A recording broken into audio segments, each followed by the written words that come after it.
ગુરુભ્યામ નમઃ। એબીસી ન્યૂઝમાં આપ સર્વેનું સ્વાગત છે। આપ સર્વેના હૃદય કમળમાં બિરાજતા શ્રી રાધાકૃષ્ણ ભગવાનના ચરણ કમલોની અંદર કોટી કોટી વંદન। શ્રીમદ ભાગવત મહાપુરાણ જે ભગવાનનું વાંગમય સ્વરૂપ ગણાય છે અને શરૂઆત આપણે કરી હતી સચ્ચિદાનંદ રૂપાય વિશ્વોત્પત્યાદિ હેતવે તાપત્રય વિનાશાય શ્રી કૃષ્ણાય વયમ નુમઃ। તો અહીંયા પણ એ જ પ્રશ્ન છે કે અમારા આ આધિ દૈવિક, આધિ ભૌતિક અને આધ્યાત્મિક આ અમારા જે પ્રશ્નો છે, અમારા જે આ દુઃખ છે એ કેવી રીતે દૂર થાય। તાપત્રય ત્રણ પ્રકારના તાપ છે, દૈહિક, દૈવિક અને આધ્યાત્મિક। તો આ જે અમારા ત્રણ પ્રકારના પ્રોબ્લેમ્સ છે એ પ્રોબ્લેમ્સને અને અમારી જે આ મિઝરી છે, અમારા આ દુઃખ છે, અમારી આ અનહેપીનેસ છે એ કેવી રીતે દૂર થઈ શકે। અહીંયા પણ કંઈક એવો જ પ્રશ્ન લઈ અને આ દેવી જે છે ભક્તિ દેવી એ નારદજીને, દેવર્ષિ નારદને પ્રશ્ન કરી રહ્યા છે અને દેવર્ષિ નારદ જે છે એમનો ઉત્તર આપવાનું ચાલુ કર્યું છે। ગયા વખતે આપણે જોયું હતું, ગયા ભાગમાં જોયું હતું કે ભક્તિ દેવીએ પ્રશ્ન કર્યો છે કે જેના લીધે આ બધા જ લોકો અને બધી જ વસ્તુઓનો સાર જતો રહ્યો છે, એટલે કે જેને એસેન્સ કહેવામાં આવે, જેને ક્વેન્ટિસન્સ કહેવામાં આવે, એટલે કે ઇસેન્સનો ઇસેન્સ, એટલે કે સારનો સાર, સારું તત્વ જેનો જે રીતે ઉપયોગ થવો જોઈએ એ ઉપયોગ અને એના દ્વારા જે ફલશ્રુતિ મળવી જોઈએ એને કહેવામાં આવે સાર, બધાનો સાર। તો એ સાર શા માટે નીકળી ગયો છે? તો ત્યાં ઉત્તર આપતા આપતા આપણે જે મૂળભૂત જીવનના તત્વો છે, જીવન શું છે આપણે જોયું હતું કે પ્રેય શું છે, હેય શું છે, શ્રેય શું છે એ આપણને ખબર હોવી જોઈએ। મારે આ જીવનમાં વ્યક્તિ તરીકે જે કાર્ય કરતો હોઈશ, મારી વૃત્તિ જે પ્રકારની છે, એટલે કે મારો જે વ્યવસાય છે એ તો હું કરી જ રહ્યો છું, પરંતુ જીવ તરીકે જ્યારે મારો જન્મ અહીં ભારત દેશની અંદર આ પ્રકારની ભૂમિમાં મારો જન્મ થયો છે તો મારે કરવાનું છે શું? મારી ફરજ શું છે? મારું દાયિત્વ શું છે? મારે જીવનમાં શું મેળવવાનું છે? મારો ગોલ શું છે?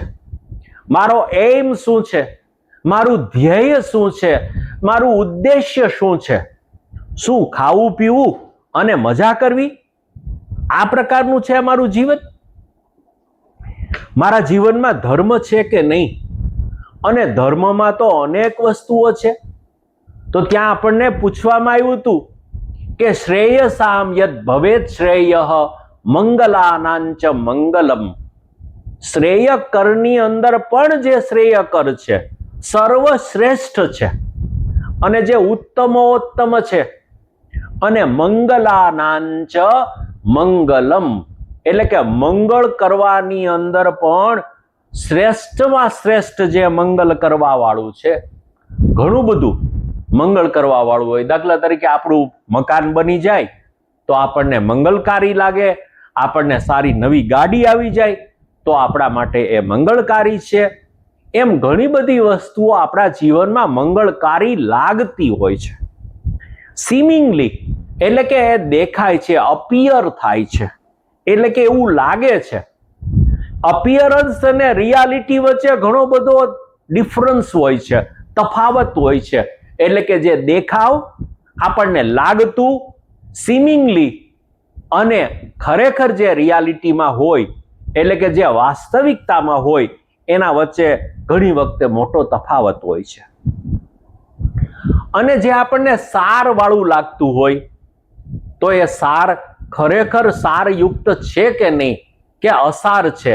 સારા સારાનું જ્ઞાન, સાર અસારનું જ્ઞાન, સત્ય અને અસત્યનું જ્ઞાન, ચિત્ત અને જે મૃત છે એ બે વચ્ચેનું જ્ઞાન એ આપણને કેવી રીતે પ્રાપ્ત થાય? અને કળિયુગમાં મારે શું કરવાનું છે?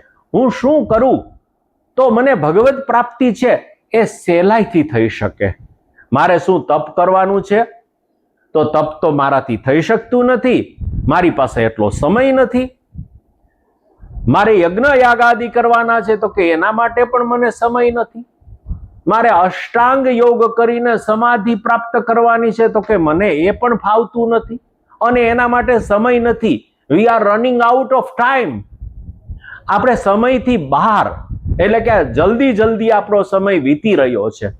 આપણો સમય ક્યાં જાય છે એ ટાઈમની આપણને ખબર નથી. અને હું ને તમે કાળ દ્વારા, એટલે કે સમય દ્વારા પરિમિત થયેલા છીએ, બંધાયેલા છીએ. તો આપણા આ જે કાળ છે, એટલે કે આપણી પાસે નિશ્ચિત પ્રકારનો જે સમય છે, આપણા જે જીવનની અવધિ છે, આપણને જે જીવન પ્રાપ્ત થયું છે, એ જીવનની અંદર મારે સાર તત્વને પ્રાપ્ત કરવા માટે, ભગવદ પ્રાપ્તિ માટે મારે શું કરવું? આપણા શાસ્ત્રો અને આપણી પરંપરા, આપણું જ્ઞાન, સનાતન ધર્મ એ શું કહે છે? તો કે ભગવત પ્રાપ્તિ, કેવળ ભગવત પ્રાપ્તિ જે છે એ જ આ જીવનનું સાફલ્ય છે. જીવનની સફળતા, success of life is nothing more than that. We have to go to God. અને ગોડ રિયલાઇઝેશન છે, એટલે કે ભગવાનનું જે આપણે સાક્ષાત્કાર આપણા જીવનમાં થાય, આપણા જીવનને આપણે સફળ બનાવીએ, સુફળ બનાવીએ અને સાચા અર્થમાં જીવન આપણે જીવ્યા કહેવાય. તો એવું જીવન કેવી રીતે થાય?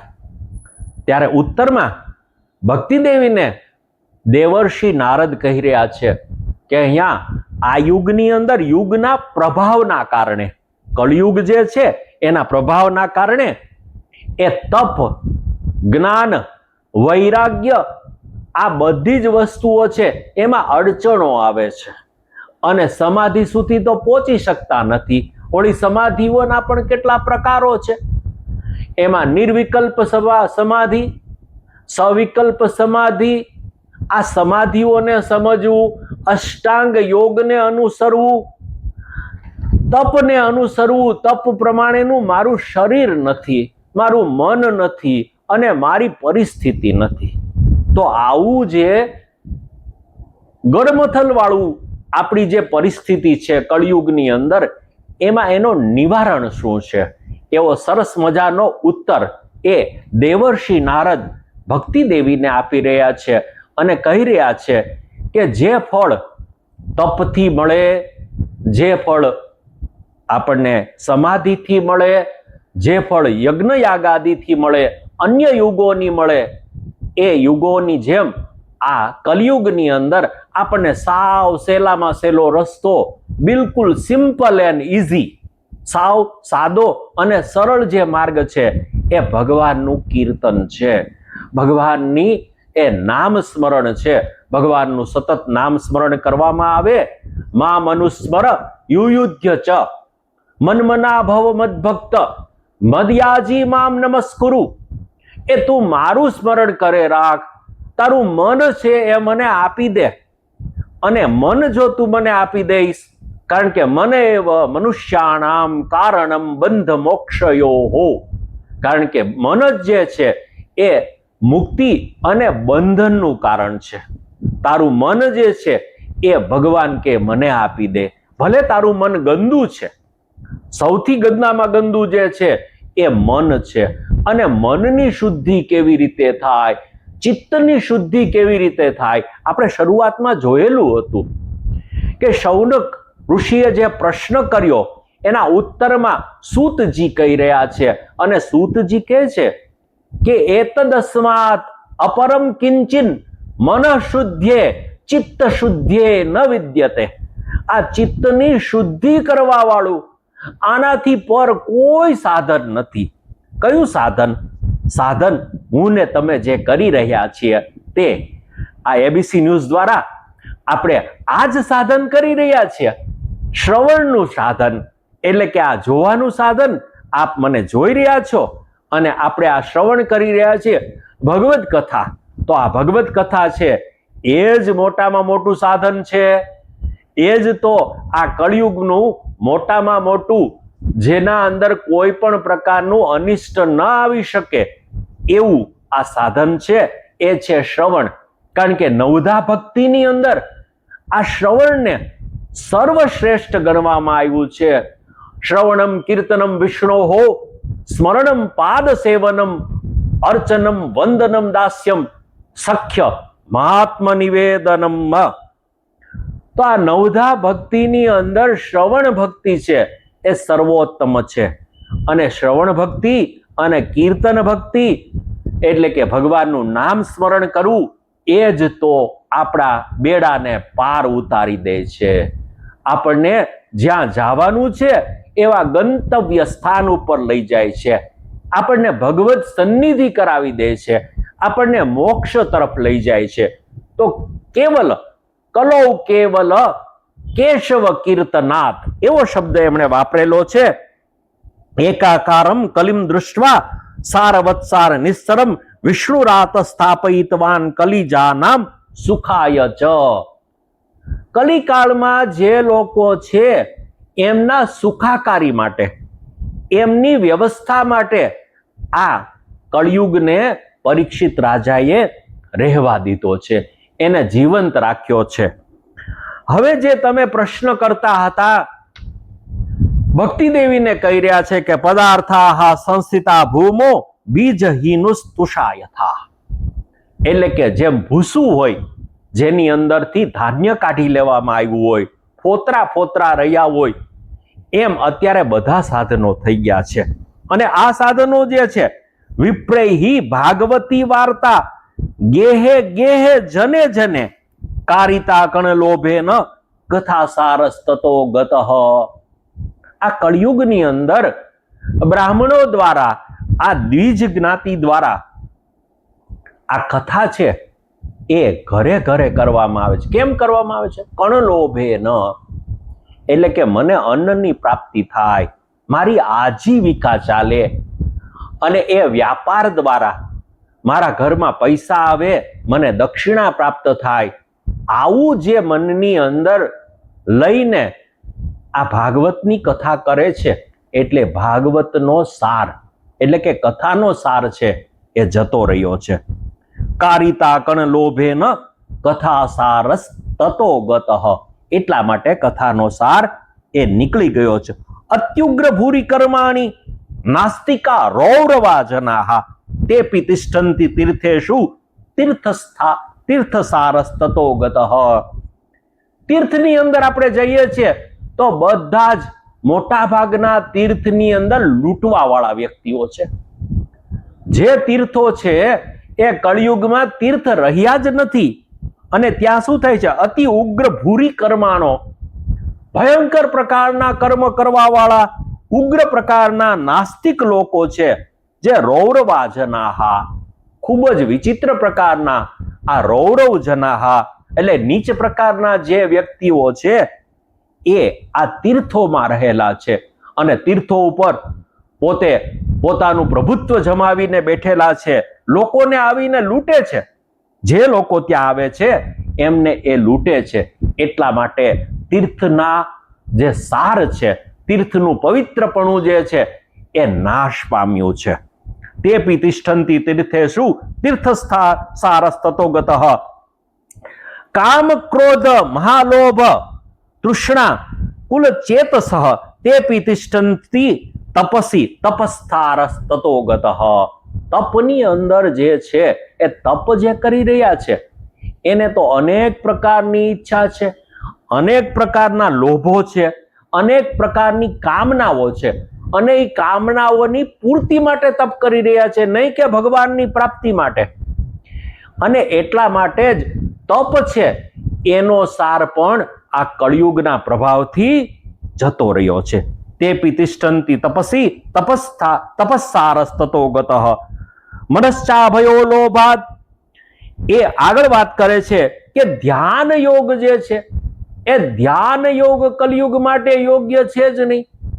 ધ્યાન કરવા બેસીએ ત્યારે અનેક પ્રકારના આપણા સમક્ષ જે પ્રશ્નો છે એ આપણા મનની અંદર આવે છે.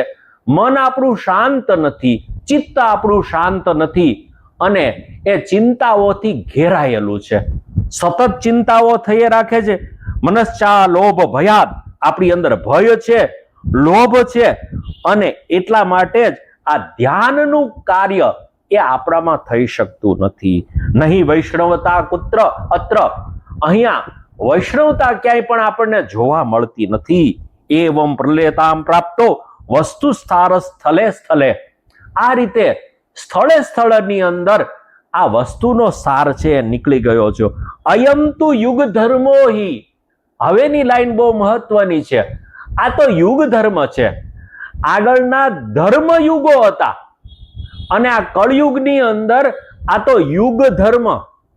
આવું થાય, આ તો ભાઈ કળયુગ છે અને કળયુગમાં તો આવું જ થવાનું છે. એ યુગ ધર્મ છે અને યુગ ધર્મ હોવાને કારણે ભગવાન પણ એને સાખી લે છે.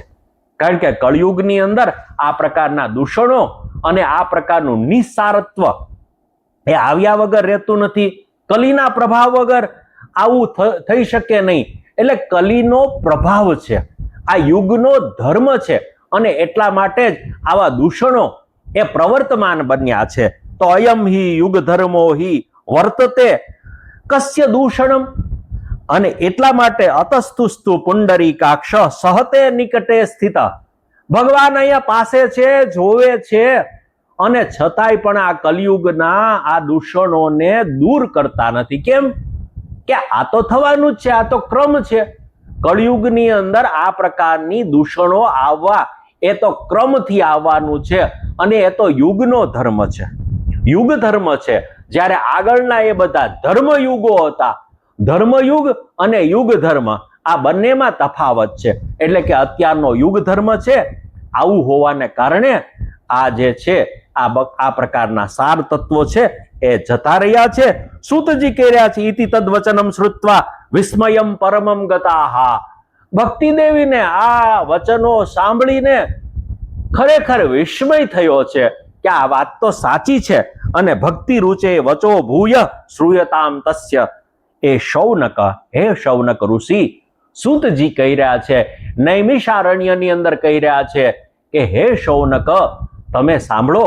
ભક્તિ દેવીએ આ રીતે જ્યારે પોતાને ઉત્તર, ગમતો ઉત્તર પ્રાપ્ત થયો છે ત્યારે નારદજીને પ્રણામ કર્યા છે. ભક્તિ રૂવાચ સુરસે ત્વમ ધન્યોસી મદ ભાગ્યેન સમાગત. આપ તો ધન્ય ધન્ય છો, આપે બહુ સરસ મારા પ્રશ્નનો ઉત્તર આપ્યો છે. સાધુ નામ દર્શનમ લોકે સર્વ સિદ્ધિ કરમ પરમ. મને ખાતરી છે કે આપનો જે આ દર્શન થયું છે એ દર્શનના કારણે મારા દુઃખો દૂર થશે. આપના ખાલી દર્શન માત્રથી મને આનંદિત થઈ છું, હું પુલકિત થઈ છું. જયતિ જગતિમ માયામ યસ્ય કાયા ધવસ્તે વચન રચનમ એકમ કેવલમ ચાકલ્લય.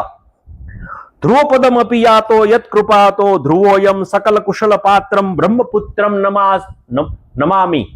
હું નમસ્કાર કરી રહી છું હે બ્રહ્માજીના પુત્ર, હે દેવર્ષિ નારદ, તમારી કૃપાને લીધે અને તમારા ઉપદેશને કારણે જ એ ધ્રુવજી એ મોક્ષને પામ્યા છે, પોતાના પ્રયોજનને પામ્યા છે. તો આપ જે છે એ મારા ઉપર કૃપા કરવા માટે જ આશીર્વાદ રૂપે જ મને પ્રાપ્ત થયા છે. ખરેખર આપ ધન્ય છો, આપ બ્રહ્માજીના પુત્ર છો અને આપ સર્વ જ્ઞાન અને ભક્તિનો ઉપદેશ કરવા વાળા છો. આપની સન્નિધિ પ્રાપ્ત કરીને હું ધન્ય ધન્ય થઈ ગઈ છું અને ખૂબ જ મને આનંદ થયો છે. હવે આગળ શું આ બંને વચ્ચે વાર્તાલાપ થાય છે એ હવે આપણે આગળના હપ્તાની અંદર જોઈશું. ત્યાં સુધી આપ સર્વેને જય શ્રી કૃષ્ણ.